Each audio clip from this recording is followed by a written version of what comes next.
Good morning. Buenos dias. It's great to be with you all here today. I'm going to get used to this room. We have some people here. We have some people here. There's a camera back here. There's a Skype right here. So I'll keep moving as we go. But I know a lot of you have come from some pretty far distances. And we really appreciate the investment that you're making to be here. We hope the next day and a half is very worthwhile for all of you.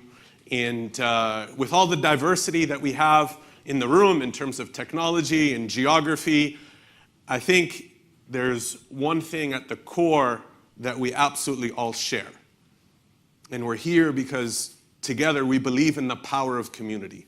Right? We believe that we can make a difference as a community, going beyond just our day-to-day work and our day-to-day jobs to contribute, to make communities stronger and really enrich the work that communities are doing around technology. And it's always a humbling experience to meet MVPs, hear about the great things that MVPs are doing, and so it's great to be with you here today. When we ask you, okay, what are the two words that you use to describe the MVP program, this is what you say.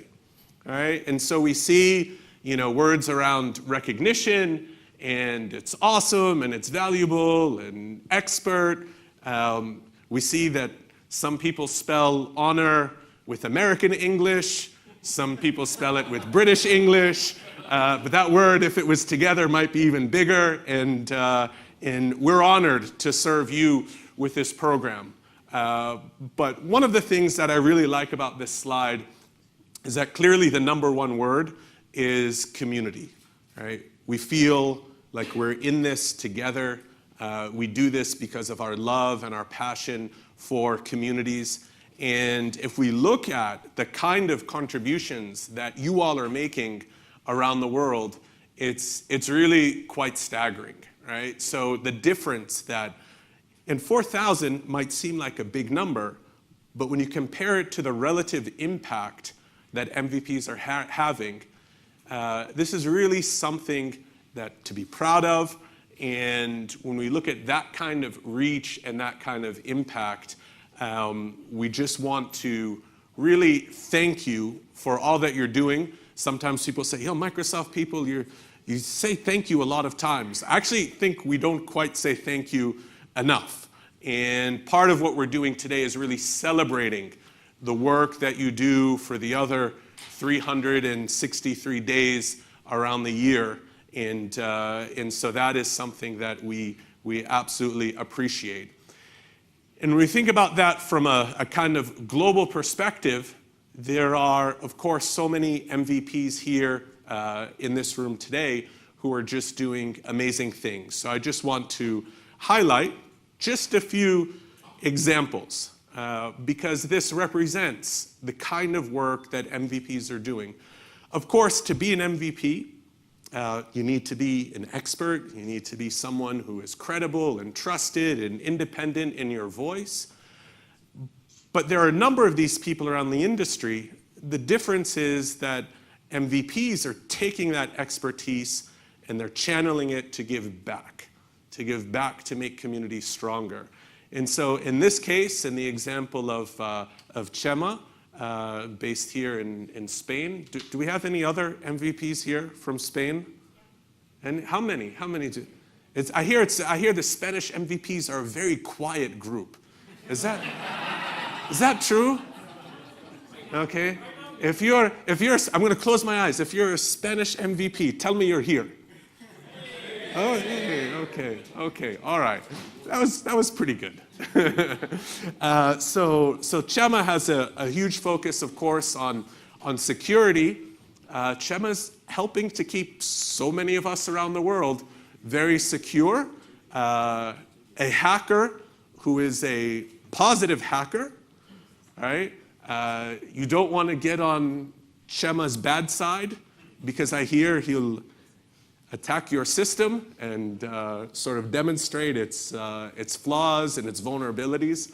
But recently, for example, if we look at on May 19th, Chema was granted the White Medal to the Civil Merit by the Spanish Police Department for his invaluable help fighting cybercrime. Okay, so our MVPs are continually standing out because of the difference that they're able to make, to reflect their passion, to really want to do the right thing and confront some of the hardest issues that we face. You know, I really like that Pilar brought up the issues we're going to collectively need to address around AI. Because as we know, technology can be used for great purposes, or when not used well, it can cause you to really wait in a long line to get into this building, right? So that was just a joke, but not really. So our apologies for that. But I was sort of waiting for Chema to just hack into the system and let us all through in that moment. So just one example and one story. Another story of Sarah Silva from Portugal. Do we happen to have any MVPs from Portugal here in the room? Yeah, okay. So maybe a little more enthusiasm as we go kind of to the west. So what, the Spanish MVPs, you want a second chance? Yeah, okay, getting better, okay. So, and I think Sarah's a really great story because Sarah was mentored by an MVP and started out doing a lot of, online contributions in the MSDN forums, and then over time took more leadership around communities and particularly, getting young girls interested in technology and helping to develop their skills and really making a profound impact in the community from that perspective, helping to grow the diversity that we're really lacking within the tech industry, helping to build the future pipeline of MVPs. I mean, the way I think about it, does anybody know like how long the MVP program has been around? How long would you guess? 20, 21, 26? It's actually, we're at 24 years.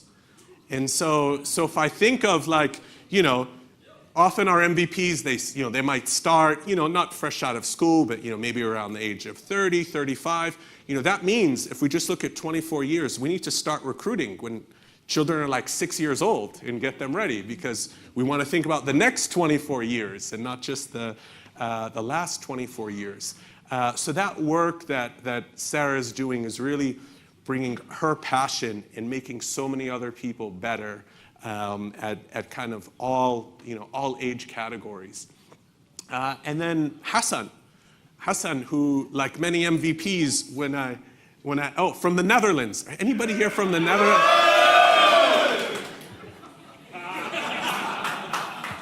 The Netherlands won.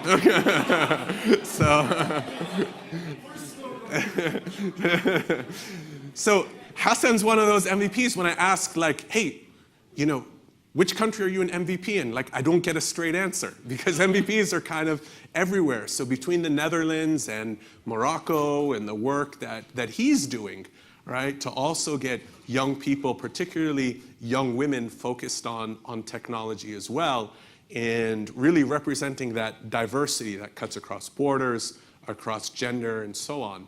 And, and so many of you are in so many places, and, you have your work, and you're traveling for your work and for your communities, and, just really appreciative of everything that you do and appreciative of you all coming here today. Our team, who, has this honor of working on the MVP program, we think of these three things as the core ingredients, right? The core ingredients for a strong program and the core ingredients for any thriving community. And it really starts with the passion of the people who are in the community. You do this work because you love it, and it might not even feel like it's work. And that's the most important thing. That's what everybody's bringing to this equation. And so when we think about the program, we really try not to dictate. Sometimes people say, hey, I love to be in forums. Do I have to start speaking more at events? And the answer is absolutely not. Right? Do what you love to do. Right? Give back. If you love to create content, do that. If you love to help people in forums, do that. If you love to speak in front of big groups, do that. Small groups, do that. Help make our products better, do that.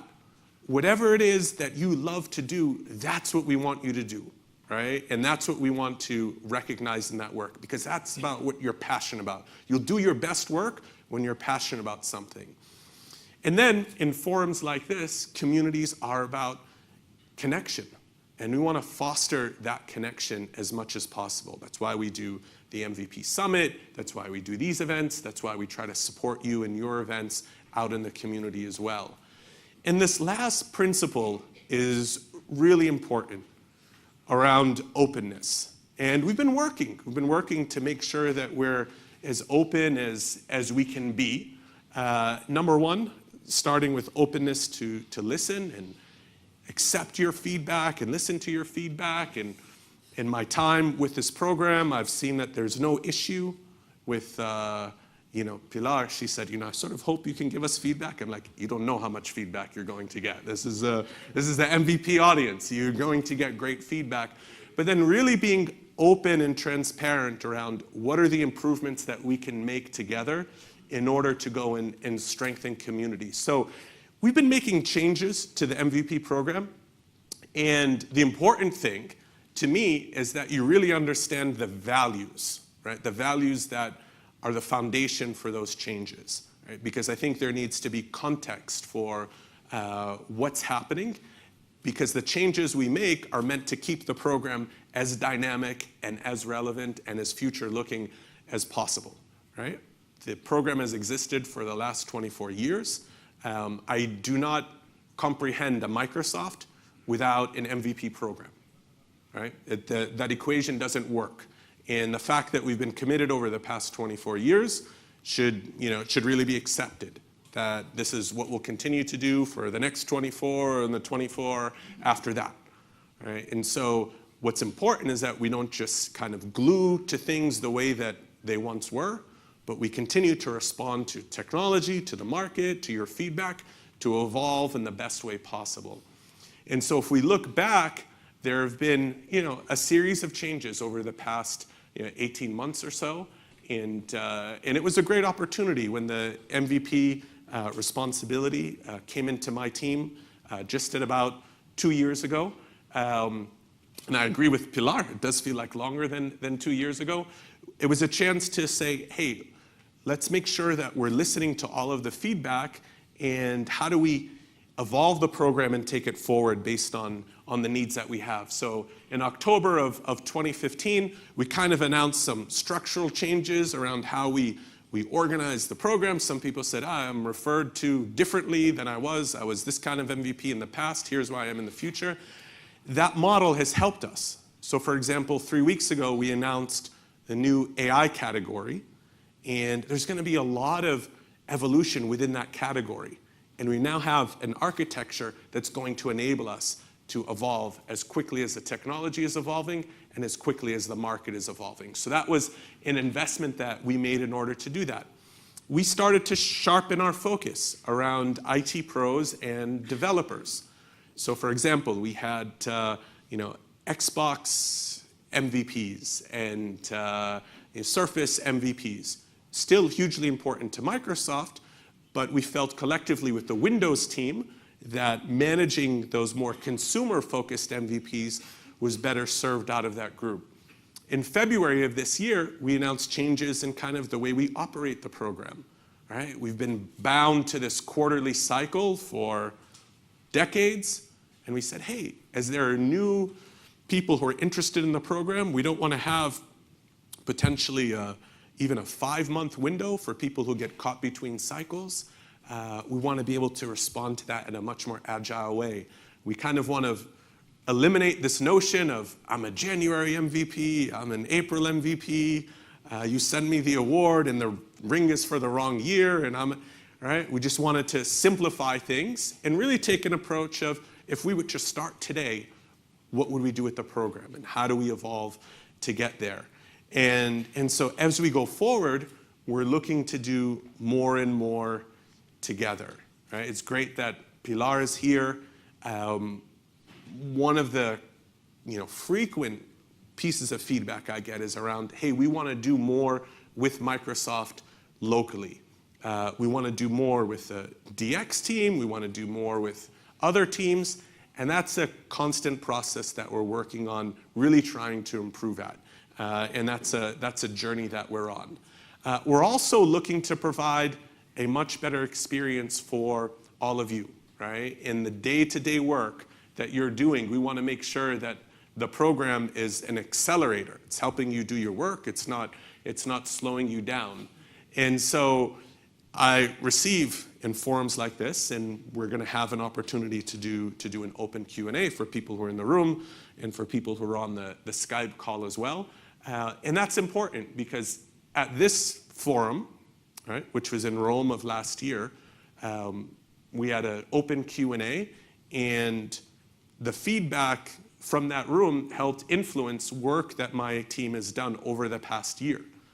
And so events like this, we actually do about 30 of these around the world, and these are incredible feedback opportunities. And so just to let you know the process, right, people who attend these events, so I'm here today, we have May. May, I see you. How about you stand up, right? So, so May, for example, was talking with MVPs last night, and, it sounds like a very, innocent conversation. You're just having a discussion. No, May comes back. She does a write-up. She says, here's what they told me, right? We put it into a system. We track it. We go through a discussion. We prioritize, right? And we have Danilo. Where's Danilo? Danilo's here. He's also not so innocent, right? So he's going to track the things that you're saying as well. And this feedback, makes us collectively so much better. You're guiding the program. I wish we could respond to everything.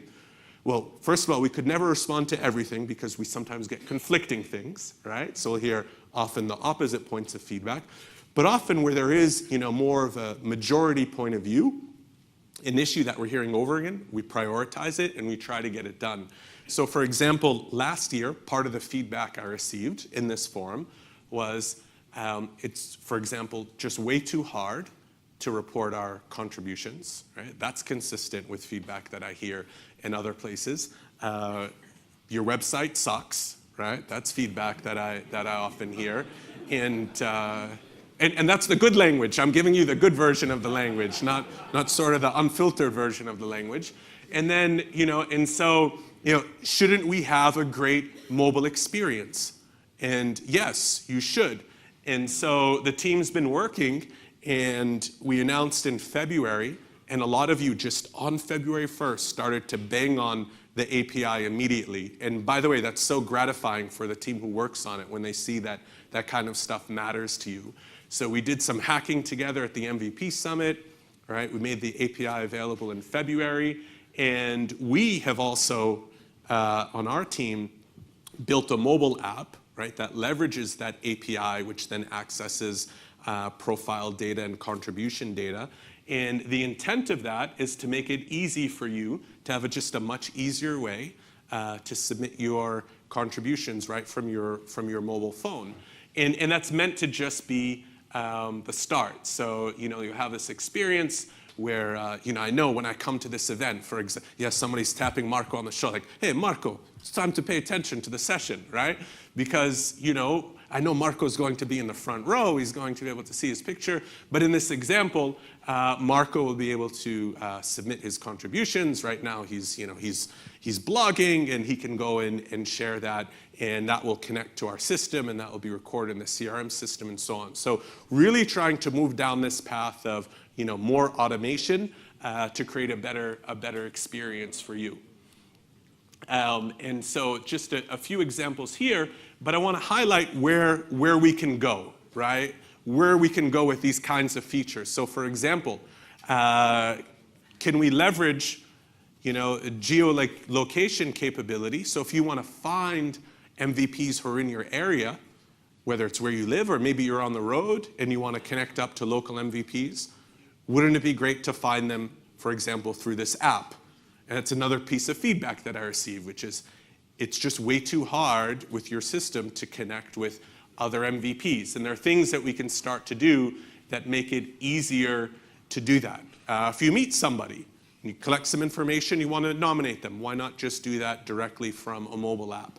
So this first version is coming soon, okay? Soon. Now I don't have a date exactly, because I asked the team, I say, can I share a date? And they say, you know, engineers are like, yeah, I don't want to commit.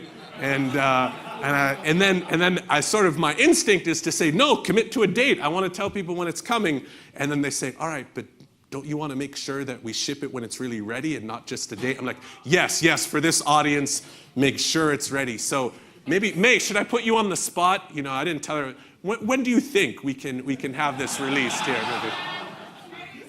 Very soon. Okay, it just said soon. Now she said very soon. So hopefully you get a sense of how my job is. You know, we go back for hours. Okay, when you say very soon, May, is that like a month, very soon, or 2?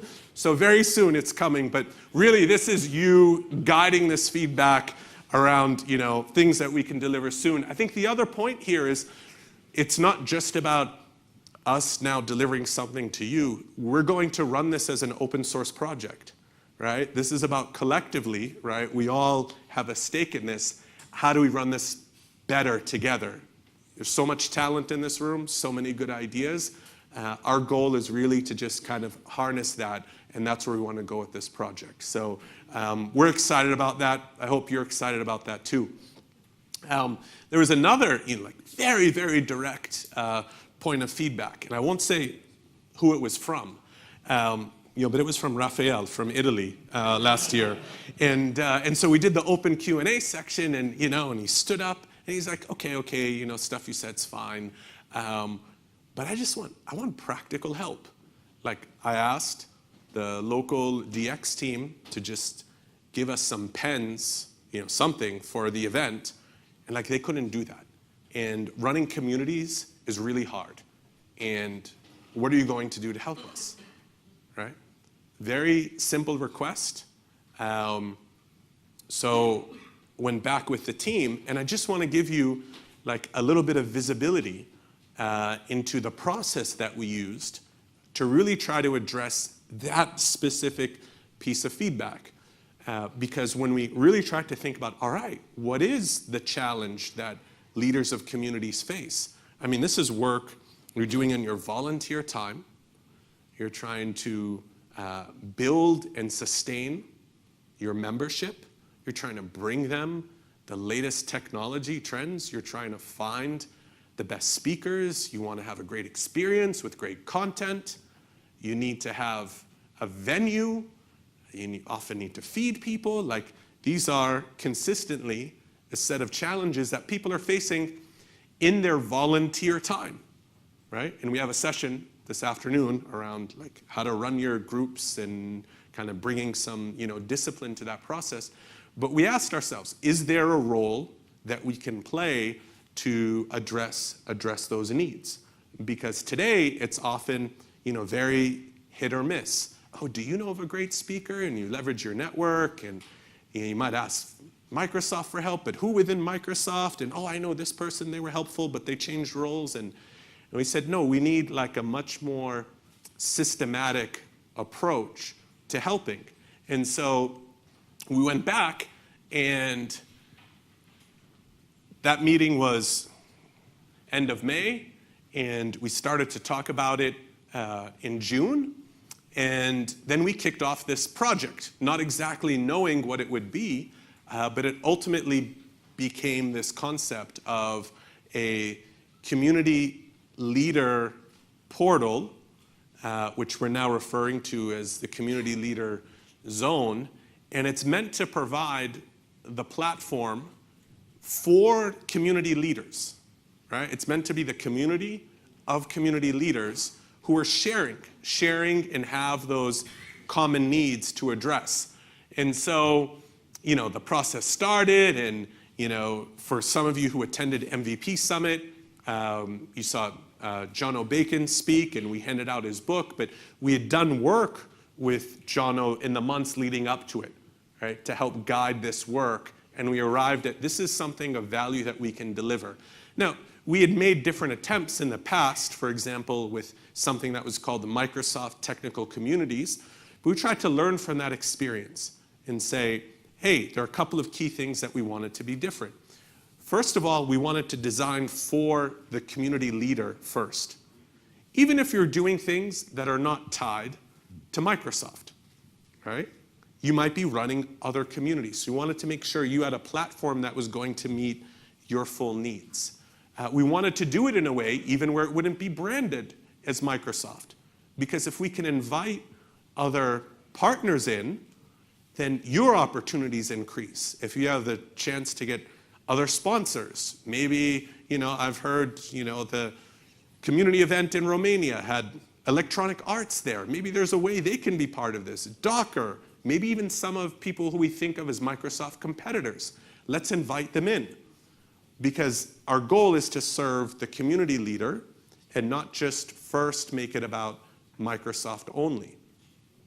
And so there are some key design points, and we'll go through what's different about it, but we took a clean slate approach. So rather than trying to retrofit something that we had, the team's been working and prototyping, and then at MVP Summit, was anybody here who was part of that working group?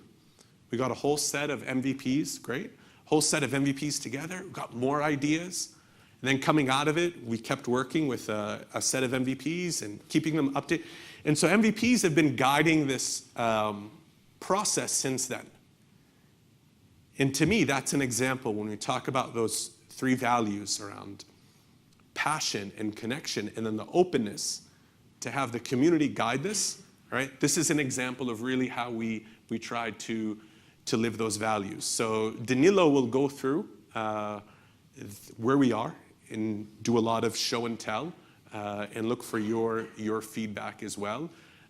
But I use it more as an example of how we're continually trying to improve your experience and we're continually trying to respond to your feedback. And your feedback is making all of us better, and I always like to repeat that this is a gift, and so we're blessed to have it. And then just really in closing, I think these are two representative quotes that really speak to what the MVP program is about. In case it's hard to see on some of the screens here. So Habe, who's an MVP, said, anybody can earn money by having a job, but everyone cannot have courage to share and contribute for society. The MVP award program, a sourcing of inspiration to all of us, makes us proud to be among the few around the globe. And then Nicholas said, my favorite MVP benefit is to know other MVPs around the world. And I think that's the thing that at the end of the day is really what's most special and most unique, which is a set of people who are doing amazing things who've come together for that purpose. So thank you for your time, and I wish you a great day and a half together.